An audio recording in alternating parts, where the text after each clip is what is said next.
आज हम आपको ले चलते हैं प्रसिद्ध माता मंदिर के दर्शन करवाने देवास। देवास टेकरी पर स्थित मां भवानी का यह मंदिर काफ़ी प्रसिद्ध है। लोक मान्यता है कि यहाँ देवी माँ के दो स्वरूप अपनी जागृत अवस्था में हैं। इन दोनों स्वरूपों को छोटी माँ और बड़ी माँ के नाम से जाना जाता है। बड़ी माँ को तुलजा भवानी और छोटी माँ को चामुंडा देवी का स्वरूप माना गया है। बड़ी माँ और छोटी माँ के मध्य बहन का रिश्ता था। एक बार दोनों में किसी बात पर विवाद हो गया। विवाद के चलते दोनों ही माताएं अपना स्थान छोड़कर जाने लगी। बड़ी माँ पाताल में समाने लगी और छोटी माँ अपने स्थान से उठ खड़ी हो गई और टेकरी छोड़कर जाने लगी।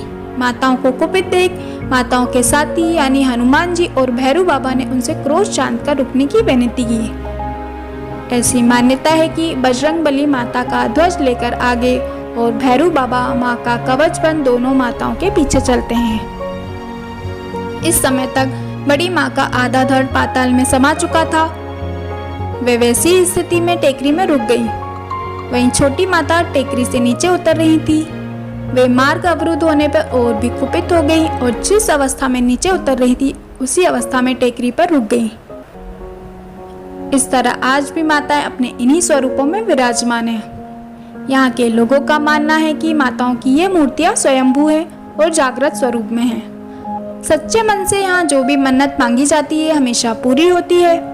इसके साथ ही देवास के संबंध में एक और लोक मान्यता यह है कि यह पहला ऐसा शहर है जहाँ दो वंश राज करते थे। पहला होलकर राजवंश और दूसरा पवार राजवंश। बड़ी माँ तुलजा भवानी देवी होलकर वंश की कुलदेवी है और छोटी माँ चामुंडा देवी पवार वंश की कुलदेवी।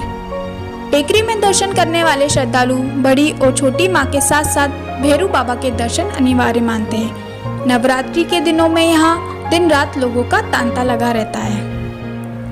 इन दिनों यहाँ माता की विशेष पूजा अर्चना की जाती है।